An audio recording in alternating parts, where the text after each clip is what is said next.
The Warriors last night found a win over the Washington Wizards, 135-126, but as we were saying, it really wasn't even that close. It was sort of three games all rolled into one. The Warriors got down early after a good start. That's game number one. Game number two, they battled back and take a commanding lead, and then game number three is them having to hold on for kind of dear life as the Wizards just played the, hey, we might not be a very good team, but if no one here is playing any defense, we're going to keep on scoring right along with you. And they did that for an awful lot of the game. The Warriors got a really good game out of Andrew Wiggins, who unfortunately is not playing tonight in Los Angeles against the Clippers.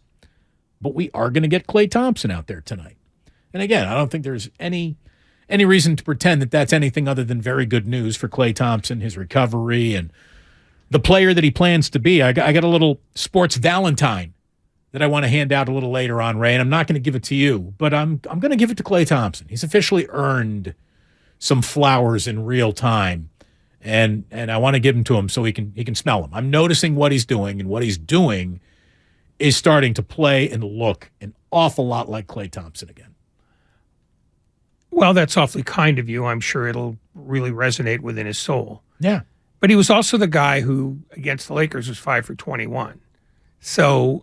But that's always been a little bit of part of Klay Thompson, too. It has, but that's been like one of the things that people have seized upon. Well, he's not consistent. And he's been more consistent in past years before the two leg injuries.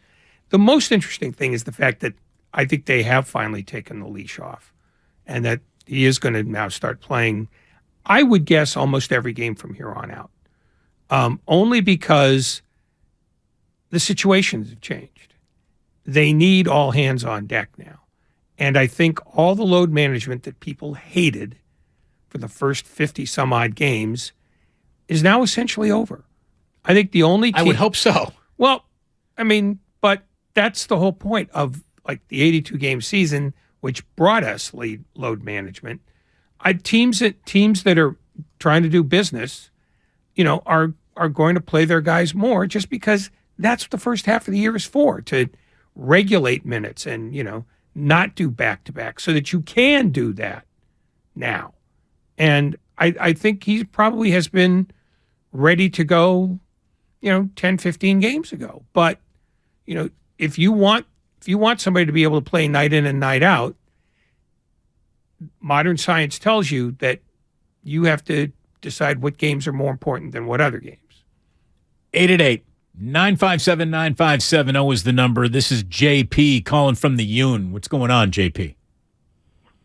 Hey, what's going on, guys? I just want to add, I want to give credit and also some constructive criticism to the Warriors organization. I think in the beginning, they were really keen and capable of acquiring players of skill, of high IQ, people that know how to play the system, along with being able to toggle and balance emotional intelligence. I think you could see Bob Myers, Steve Kerr are also very player-centric. They know how to utilize the players' emotions to get them bought on to also perform. At the same time, that has doomed them. And I think because of their emotional intelligence, they are a little bit locked into that, where now they're more concerned about their star players' emotions, that they're letting that blindside the ability and the athleticism and the skills that the newer rookie players are capable of doing is now blindsiding them. So I think what's happening right now is they're kind of top-heavy, where they're leaning on emotional intelligence, where they're trying to really factor in those emotions, but it's stemming the growth of the actual team, especially with the rookies. JP, this is an A-plus phone call into a sports talk radio show. You're trying to approach this from an angle that not a lot of people are willing to approach it from, talking about, the needs of the young balanced against the requirements of the veterans on this team. And that is the balancing act that this entire franchise is trying to find the right fulcrum point on right now, right? Did I even get that right? Did that fulcrum point? Did I get that? Fulcrum. The point is unnecessary. Fulcrum this, Ray.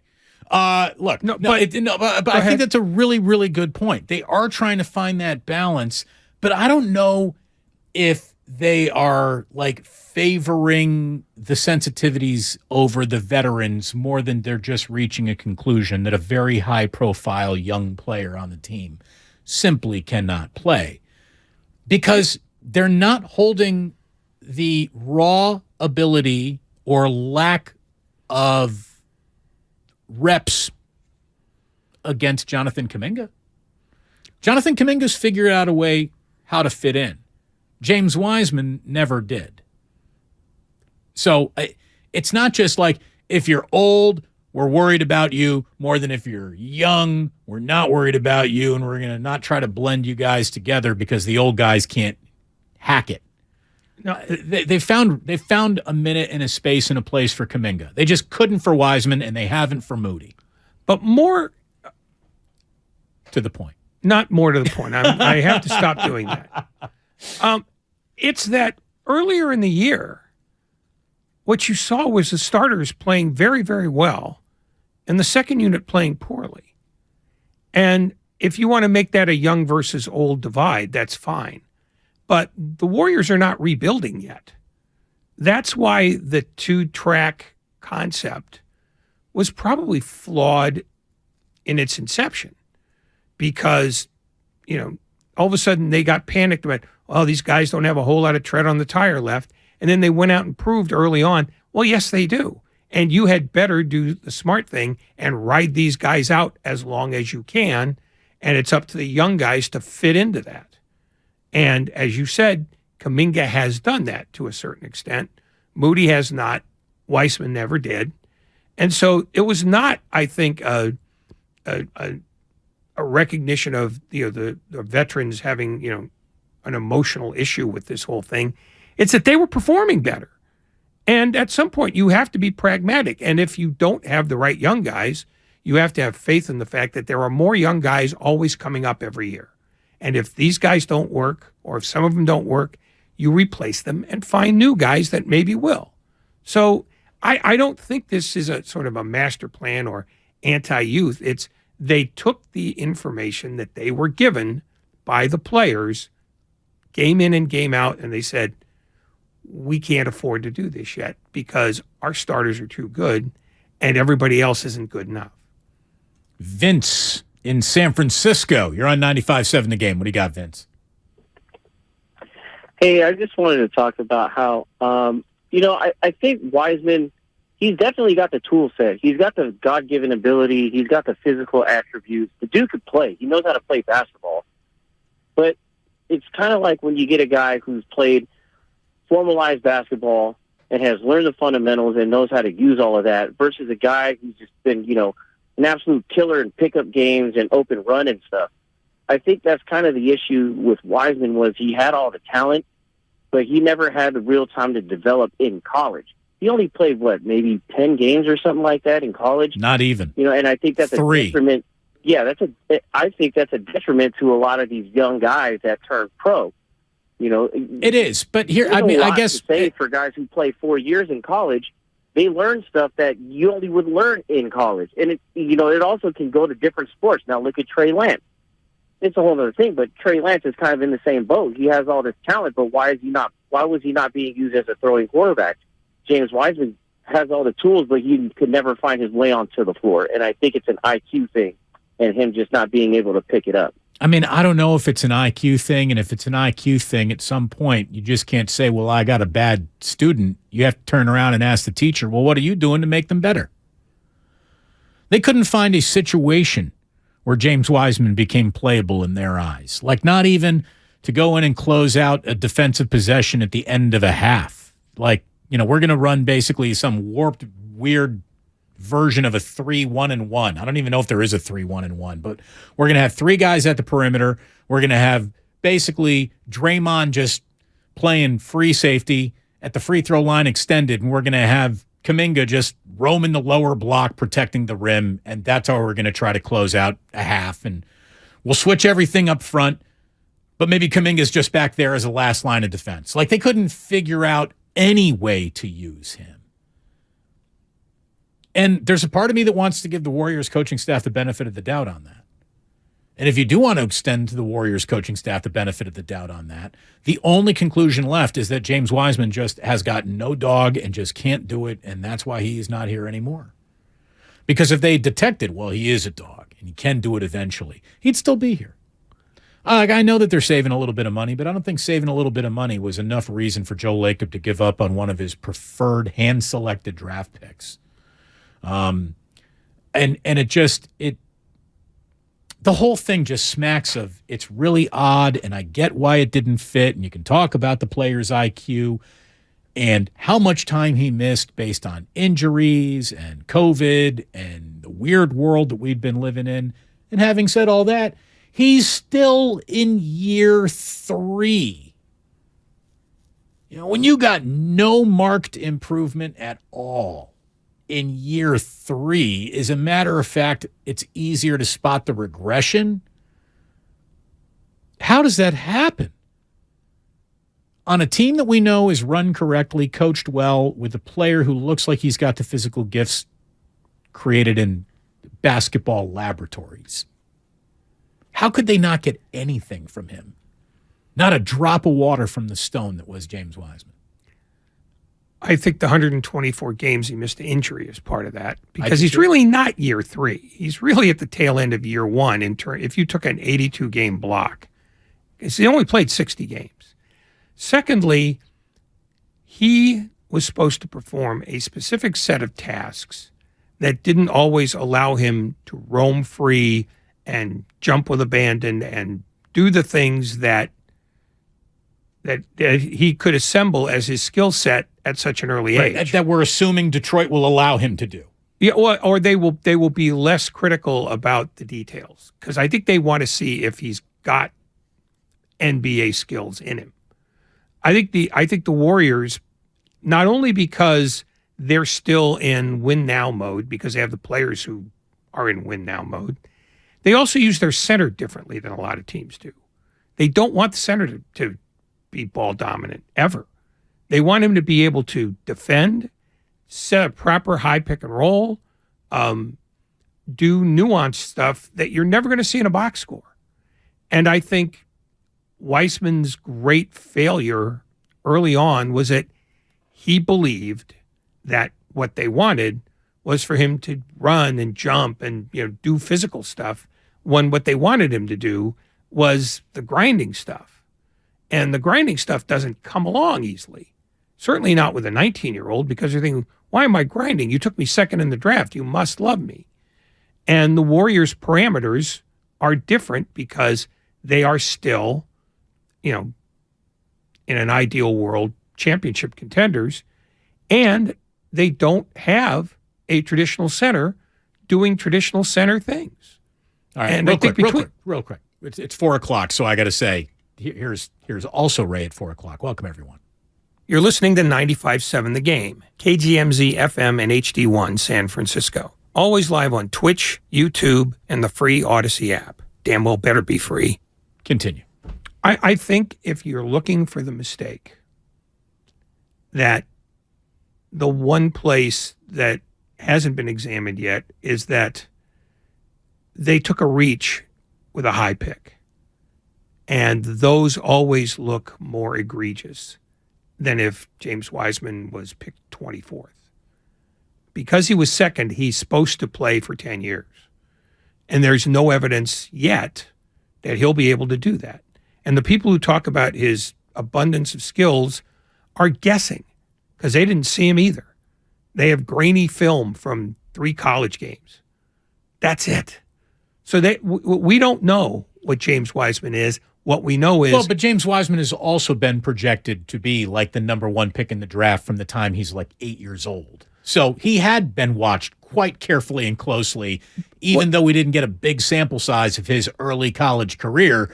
But there's a reason why somebody is projected to be the best player of his generation years throughout their middle school years. Well, I'll tell you what.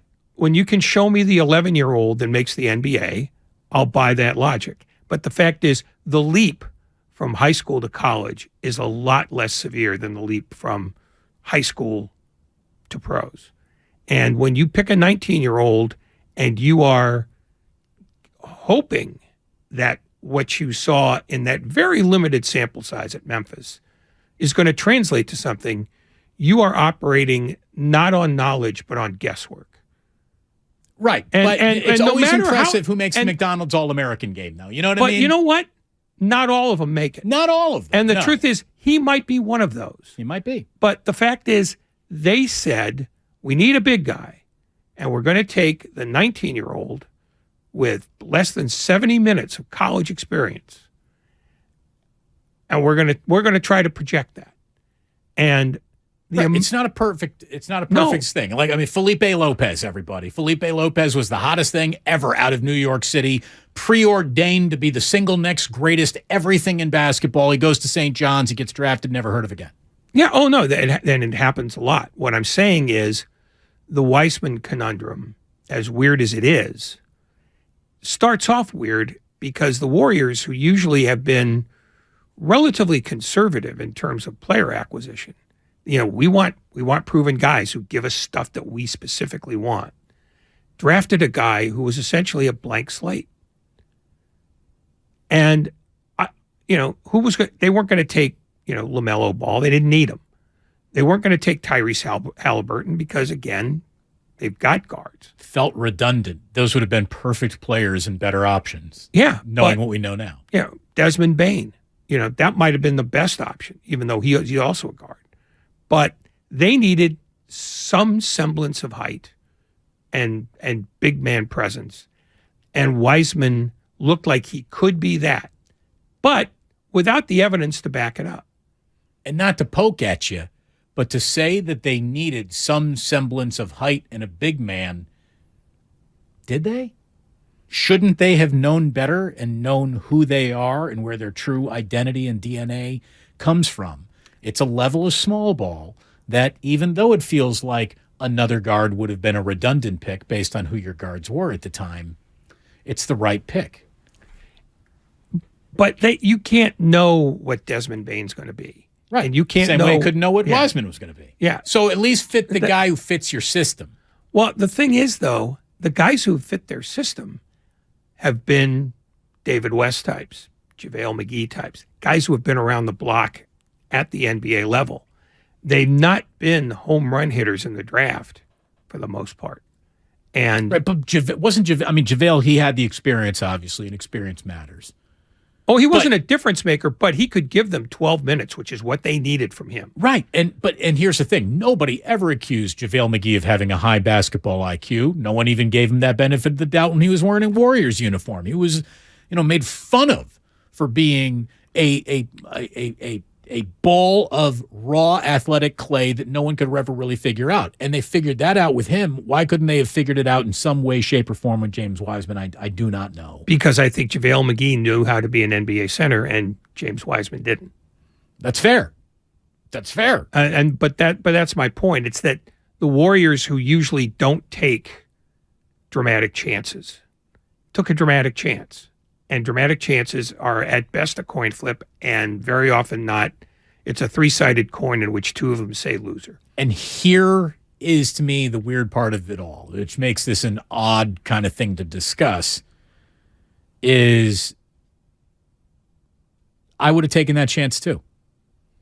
James Wiseman was a sexy enough physical prospect to where, having just devil's advocated every single thing you brought up, I still pick James Wiseman in the moment, knowing what we knew at that moment. I do. I would have also maybe pivoted off of the James Wiseman decision the millisecond I heard Klay Thompson, which happened right before the draft started, tore his Achilles.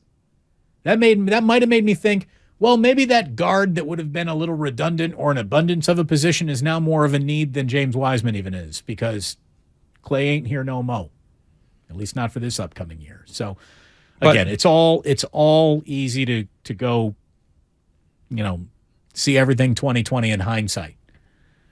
But it's just it's an unfortunate thing. There's no doubt about it. And the Warriors are still licking their wounds over it. And they ended up making a trade that allows them a player who is going to be a can't play scenario too, which sucks because they need a player. Vince in San Jose. What do you got, Vince? Hey, what's going on, fellas? My whole thing is this. What a huge disappointment for the Warriors. I know it's somewhat of a heartbreak to me. I was big on Wiseman for, a really long time. I liked him out of the draft, but, it's obvious now that they missed on that pick. My question to you guys, looking at the way Lamello plays, I know they didn't need him at the time, but if you figure that the Warriors picked Lamello at that second spot, they wouldn't be in the predicament that they're in now, and they would have maybe, possibly, a generational talent. Because when I watch Lamello, he's got length, he's got ball skill, he's got phenomenal vision. Gosh, did the Warriors miss on that pick? Look, did they ever so miss on if that? LaMelo is that good on a Charlotte team that isn't good, would he have wore beige and blended in perfectly with the Warriors? Or would it be what Draymond was talking about, what James Wiseman's probably hoping? On a really bad team that doesn't have a set of rules that it lives by, I can flourish as a player who looks better than he actually is because I get to put up some gaudy fat numbers because I'm out here for 36 minutes a night. Yeah, it would have been fascinating. I wish we could go back in time. I wish we could run that experiment too. I wish we had a multiverse and we could go to the second timeline where the Warriors did indeed draft Lamello Ball. What would that have looked like 3 years into that? I think you'd have had a very frustrated Lamello Ball because I don't know that. I mean, what are you going to do with Poole then? Because you've taken Poole the year before. I mean, do you write Poole off? I don't think so. Okay, then. Now you've got draft picks that are guard on a team that's already guard heavy. The biggest problem that the Warriors it's funny had, though, they're always guard heavy, yet they've never not been in a situation where they don't need another guard. Except that at some point you have to have a big guy to get rebounds, even if he's not dynamic. I mean, Andrew Bogut wasn't dynamic, but he gave you rebounds, he gave you shot blocking, he gave you a pick that people felt, and that's the Warriors wanted. But I'm looking at the 2020 draft, and there's almost no centers on it. I mean, period. I mean, hey, look at the 2020 draft. There's not many NBA players on it. No, but what I'm saying is, just looking at the position, ignoring all the numbers to the right, there's almost no center at all. Right. Well, it's a dying position in the world of basketball. There's no doubt.